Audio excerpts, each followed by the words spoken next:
Hi guys, Musk here, and today I thought I'd do a little chat video about the experience of playing in ranked in low elo. I'm going to cover a few things like stats you can get from certain websites and what I think of them, a comparison between myself and a friend, and our different experiences of climbing, um, what I think of the matchmaking system, and build towards the premise that bronze rank doesn't actually exist, and you shouldn't worry about it if you find yourself in bronze and unable to climb out of it. So before I get started, I should make it clear that I am obviously not a good player and don't even really know very much about how League of Legends actually works.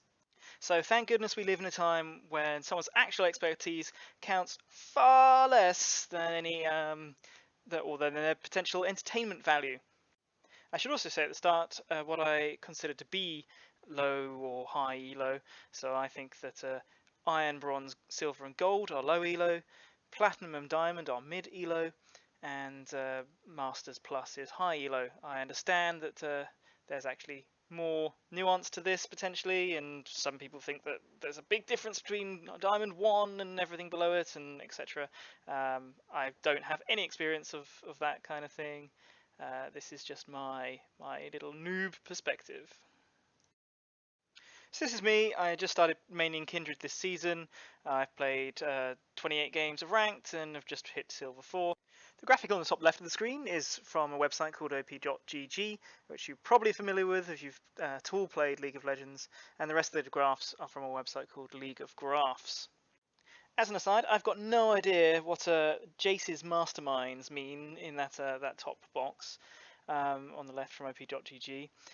It seems to sort of correspond to your rank, but not quite. So I've wondered if it means if it's like a placement, a descriptor of maybe your MMR level, your matchmaking rating level. But I don't know. So if anyone does, feel free to tell me in the comments. Those charts on the top row show my ranked progress since I started playing League of Legends. That one on the left, you can see that I started in bronze last year. I basically stagnated in bronze trying to play Wukong, even when he was pretty strong, and it just wasn't really working. I switched to Swain and then jumped to silver 4, and that's where I stopped playing on this account because my goal was to reach silver. And I started playing on another account just for fun, and that one actually because I kept playing Swain in support. I got fast tracked to silver 2. Having the second account is really to overcome my ranked anxiety and encourage me to play games without the pressure of thinking I might get demoted with my main and not hit my targets or not maintain my targets for the season. As you can see, I don't play very many games of ranked. I mostly play normals with a group of friends, and that's why there are those long plateaus, is I just simply wasn't playing at those times. What the charts don't show is that I actually started playing League of Legends in 2020 and just played nothing but bot games and a few normals here and there for that entire year. So it's worth bearing in mind that players that are really bad and really low level like myself, even we have multiple accounts and might actually have been playing the game longer than it could appear. So that chart there on the bottom left shows my performance summary so far this season in relation to gold rank Kindred players, as I've set gold as my target to reach this season.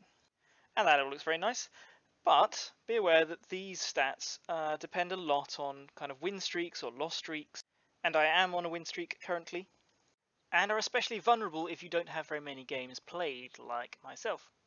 Furthermore, these are presumably stats based on gold players playing against gold players, or at least in gold elo, and I'm not. I've been playing in bronze against players who are supposedly much worse than gold players. So whilst we could say that I'm at best, roughly on track, and maybe need to work on outputting a bit more damage throughout the course of the game, there's not really much you can really take away or tell from this graph. Finally, if we look at that chart on the right, we can see all the champions I've been playing in ranked so far this season. I've been a good boy and stuck to mainly Kindred pretty much all the time. The numbers don't match up in terms of how many games I've played on all those different champions versus the top left box where it says I've played 28 games because I've played a couple of games of Swain and Rakan in ranked flex. So yeah, healthy win rate on Kindred, healthy KDA, and I think those rank numbers, I think that means I'm like 18,000th best Kindred in the world. Go me. So there's me. I've played for a couple of years, mostly bots and normals, and now I've started to play a bit more ranked more frequently. I've just picked up Kindred at a time when I think she's actually a bit underrated and actually quite strong. And I'm currently climbing towards my goal quite quickly, having quite a positive ranked experience, despite I think I went like 3 and 7 on my placement game series. So now let's talk about my friend. He mains Pantheon and has played considerably more games of ranked this year and I think last year than I did. And he has been having, quite frankly, a shit experience with ranked, and a lot of this video is sort of on the backs of the conversation that we've been having between us about this. Basically, he started playing last year and immediately shot to Silver 2, like I did with Swain. In a similar number of games, I think, as it took me 19 games of Swain, and I'm pretty sure it took him around that, or maybe even a bit less. But by his own admittance, this really fast climb seems to have been on the back of being carried by his teammates, as he didn't feel that he was, the best player on the team very often, and his OP.gg sort of like rating stats reflected that. Pretty quickly in Silver 2, he found the game difficulty increased markedly, and he attributes this to his teammates' ability seeming to drop off a cliff. So we plunged all the way back to Bronze 2 and spent the rest of the season bouncing between Bronze 3 and Bronze 1. In these games, he felt he was almost always the best player on the Rift. But he kept getting trolls and people who played like morons on his team, basically essentially forcing him to lose. And because his MMR had balanced, he couldn't win enough games to climb. And this season, the same thing is happening. His LP gains and losses have evened out around Bronze 2, Bronze 3. And this probably sounds pretty familiar, right? Bad player blames his team when he's the only common factor in his games. I'm sure there are Reddit posts miles deep with this kind of thing. And ultimately, I do think we've got a bit of that disease going on here. But I think there's quite a lot of nuance that tends to get missed in discussions of this type of thing, and it's quite interesting. So first of all, I'll direct your attention to his stats. That blue pentagon are his stats, and the yellow one behind it are the stats of master tier players, which tend to index rather better than gold, let alone the bronze ranks. As we discussed before, there are considerable limitations to what this graph can actually really tell us. But he is starting to get towards a decent number of games played, and things like that shockingly bad creeps per minute score of 4.6. Sort of reflect the identity of the champion, as Pantheon is much less geared towards trying to scale himself and wants to roam around and accelerate the rest of his team if he can. And that's certainly been the way my friend has tried to play. But potentially we could diagnose a problem here where he doesn't manage his wave well enough and misses creeps that he shouldn't, at least in comparison to master tier players. If you glance across to the right, he plays Pantheon pretty consistently, dipping into Lux and Veigar every now and then. Got a very healthy KDA on Pantheon, and is actually ranked 8,000th in the world. Maybe there aren't that many Pantheon players, but I still think that's not bad going for a Bronze 3 casual player. So I think it's probably sort of fair to agree that the stats support his assessment that he's pulling his weight in his games. To contribute some anecdotal evidence, I've spectated a fair number of his games in an attempt to try to understand what's going on here. And my assessment is that yes, he usually is one of the best players in his games. And I have seen an unreasonable number of instances where his teammates AFK, after like dying a few times for the rest of the game, or like they're actively trolling, like they follow the jungler around and try to steal their camps, or just run into the enemy team on repeat. It happens to all of us, but I can confirm that it does definitely happen to him. But I'm sure it won't shock you to know that I don't think he's playing flawlessly. And my key criticism is that he is never prepared to put any trust in his team. That sounds like a perfectly sane way to play League of Legends, but hear me out. This attitude causes him to give up or just not go to plays that he thinks don't have a very high chance of success. And again, that should usually be a good call, but I feel his negative attitude towards his team warps his assessment of the situation, and so his team ends up losing fights that often can be quite pivotal, which he could have turned around, in my opinion. In a related aspect, his split pushing, I think, is a bit of a problem. He often correctly identifies that a wave is pushing into near their tower and needs collecting, and no one else on his team knows enough or can be bothered to go and do this. Should Pantheon be the one doing it? Well, if he's got his ultimate, he can cross the map relatively quickly, but his wave clear is pretty poor compared to other champions at that stage of the game, so he will clear the wave slower, and so it'll take him longer to get back to his team. Pantheon doesn't really need the mid to late game resources that a wave provides as much as, the kind of more dedicated carries on his team. Ultimately, the context of the specific game determines whether or not it's a good idea.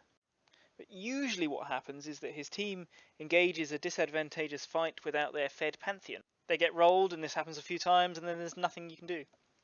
So as Confucius may have said, 5 people doing the wrong thing is often better than 1 person doing the right thing. As you'll appreciate, if you think your team is constantly throwing your games, you're going to get a bit frustrated, and then you might start chatting toxically and making just everything worse. And he has been chat banned before, although he's definitely been better at controlling this recently. So it's very easy to focus on the negatives and forget the better games that we have, and this leads to the impression that we have more trolls or just dog shit teammates than we actually do. But what is usually the most effective way of bringing us back to a more centered perspective is the sense of progress. Yes, we might be grinding through all this shit, but we're still, going forward footstep by footstep. And what can be soul destroying is when your MMR balances with your rank at a rank that you don't feel you deserve, meaning that you get approximately the same amount of LP for a win as you do for a loss, and it becomes very difficult to climb unless you drastically pump your win rate over a prolonged period of time. So you can imagine how frustrating it was for this Pantheon to go on this win streak of I think 5 games and notice that his LP gains per game were actually going down despite the fact he was winning consecutively. And I've put up my own recent win streak for comparison. The games there with the Kindred portraits correspond to the bottom of that spreadsheet.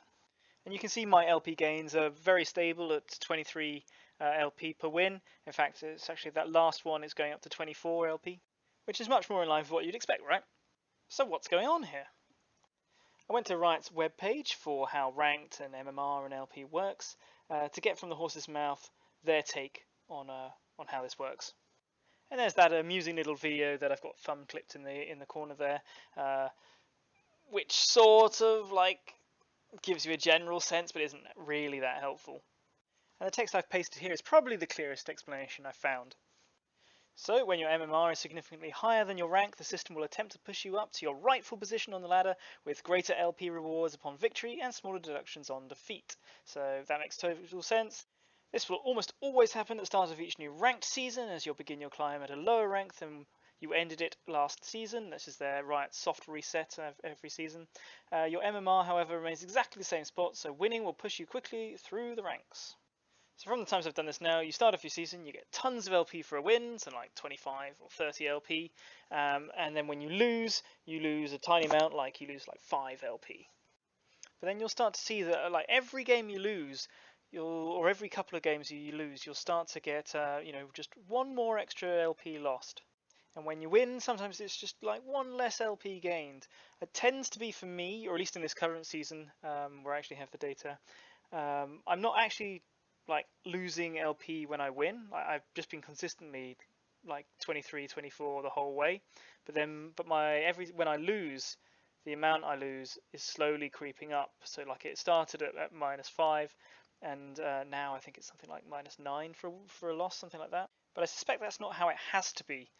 And maybe the reverse could be true for some people, or the LP gain and loss is more balanced, depending on other factors involved. And as happened with my Pantheon friend, it goes on to explain once your MMR and rank have equalized, you'll begin to see smaller LP gains and bigger losses until the two are about the same. It says elsewhere in the text that even if you have a positive win rate, like this guy does, I think it's like 55%, it was on the other slide, that doesn't necessarily mean you're going to climb, because your overall win rate doesn't necessarily reflect like cross-sectional or like snapshot win rates within periods of time where you might have like tanked your MMR through a massive loss streak from which it still hasn't really recovered. It also talks about this in terms of being over a few hundred games, which gives you some sense of the general volume of games Riot is actually expecting of its players. And gives a bit of context to the next sentence, which I think is really interesting because of how specific it is. So it says, at this point where your LP gains and losses have equalized, you'll need to win a ton of games in a row to signal the system that you belong in a higher rank. So how many games is a ton of games? Clearly it's more than 5, as our LP here is not shifting very significantly over 5 games won. In fact, Pantheon's is just going down. A number I've seen floated around is 10 games in a row, which seems pretty balmy. I've seen accounts with 10-game win streaks. I even had a 9-game win streak with Swain last season, but that's happened to me once in the 2.5 years or so I've been playing. So whilst winning or losing consecutively is clearly important, I just don't think it's the only variable at play. I've reached the rank I was last season on this account, and my MMR has clearly not even close to equalised. I've got a 57% win rate, but that's because the last 5 games I've played have won. Before those games, I was on like a 50% win rate, or perhaps even less, like 48. I had a super rough placement run. But my LP gains for a win basically haven't changed over all that time, whilst my LP losses for a loss have like slowly crept up. So what I propose might be another factor is the impact you have on each game. So that spreadsheet table there on the right is a list of all the games I've played on Kindred this season. It's between the 2 accounts, and I think 1 or 2 of the games might be normals, but like virtually all of them are ranked. And shown in the columns are whether I won or lost the game, the ranking that the LoL client gives you after each game, you know, the S, A, B system, and then the ranking that op.gg gives you for where you placed in terms of value in that game. And the highlighted cells are games that I either got an S- or better on the LoL rating system, or MVP or Ace from the op.gg system. So goodness knows these ratings aren't perfect in terms of accuracy, but they aren't that bad. And hopefully you can see that I pull my fucking weight in these games. In fact, I carry a lot of them. In my most recent run, I've had actual humans on my team, and so I carry alongside them, and sometimes I get carried, but I'm almost never the reason why we lose. And in many of the games I lose, I feel that if I'd played just a bit better, it could have been a win. And as you can see if you watch my videos, I play with some real apes. Up until recently, the wins have felt like serious effort. And basically, I don't see why Riot would create a system of rating your performance in game and then not use it for helping to determine whether or not you're in the right matchmaking bracket. You may or may not be surprised to learn that my Pantheon friend's performance ratings don't look like this.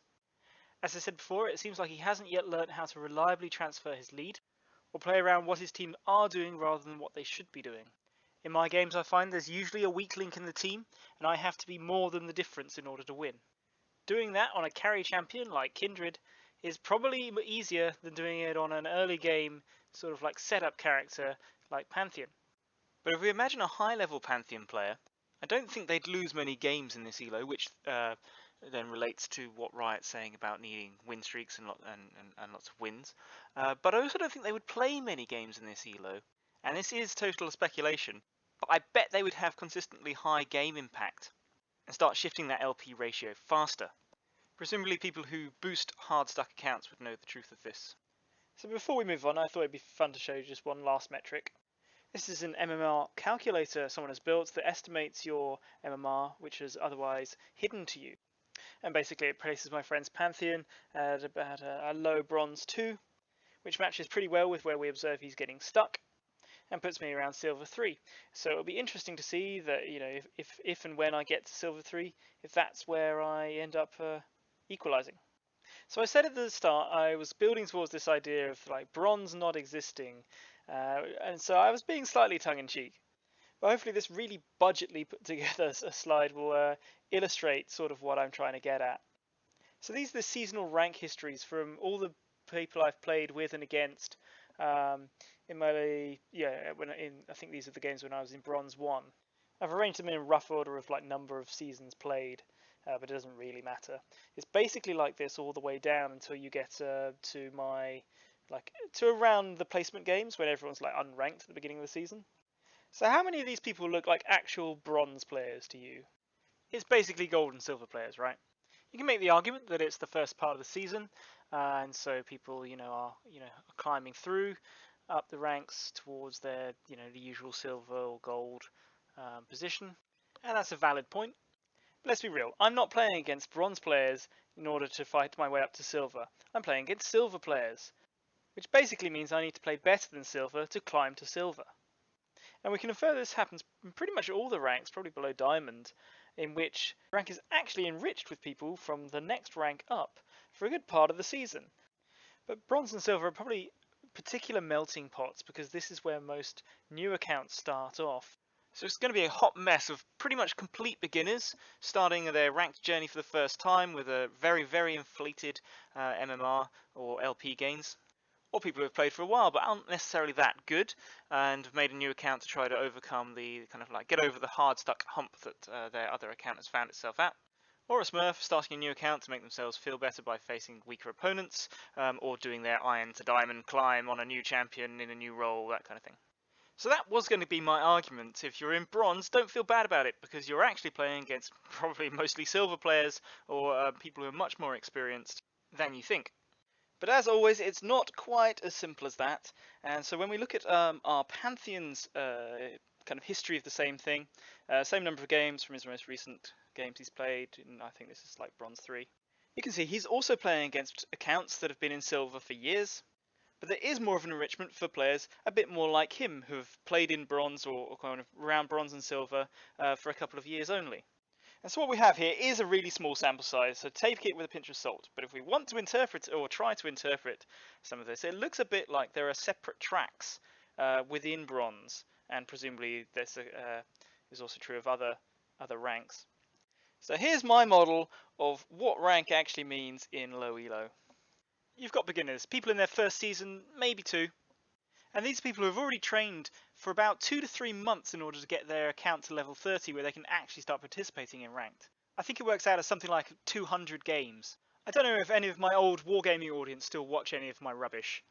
But Malifaux was my most played game by far, which I played over the course of a couple of years, and I probably played about 100 games.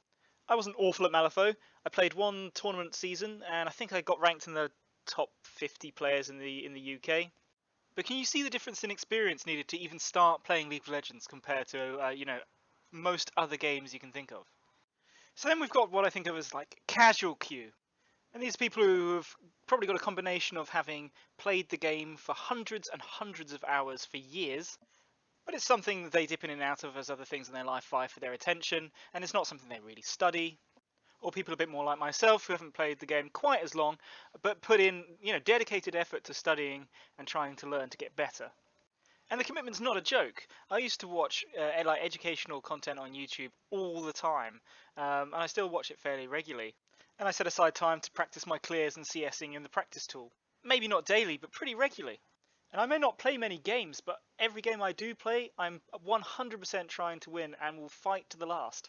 So if you're playing mixed in with bronze, silver and gold players, there's a good chance you're playing against people like me, who are actually investing a surprising amount of time and energy just to be as shit as we are. And the final track is the infamous Smurf queue, which is basically for people who, through whatever means, have acquired a level of skill that's far above what's normal in this range of elo. I suspect this is more of an issue really only when you get into like gold and platinum level, because as I said before, I just don't think players like this stay too long in the bronze and silver ranks. And proportionally, there just aren't that many of them. I mean, they do exist. I had a Senna that just walked up bot lane right to the Nexus, basically without stopping, leaving a trail of burning carnage and dead bodies in her wake. So yeah, this is how I view low elo. You've got the beginners still learning the very basics and who barely seem sentient, but who can, like myself and my friend proved, ride a lucky streak all the way up into high silver before balance rears its ugly head. And then you've got the casuals all fighting at a level that's essentially that of the next rank up just to get to that rank, exploiting the weaker beginners they get put with, or simply the high variance play that really characterizes us in this sort of level. As some games we just have spikes of genius and play really solidly, and others we just look like amputees. And the churning between these two tracks creates this thing we know as bronze rank. So I hope this video has been interesting and has provided a, maybe a different perspective on low elo. And if you feel like you're hard stuck in bronze or silver, maybe don't be so hard on yourself. Have a look at the players that you're playing with and against. Maybe you'll be surprised. Until the next time, take care.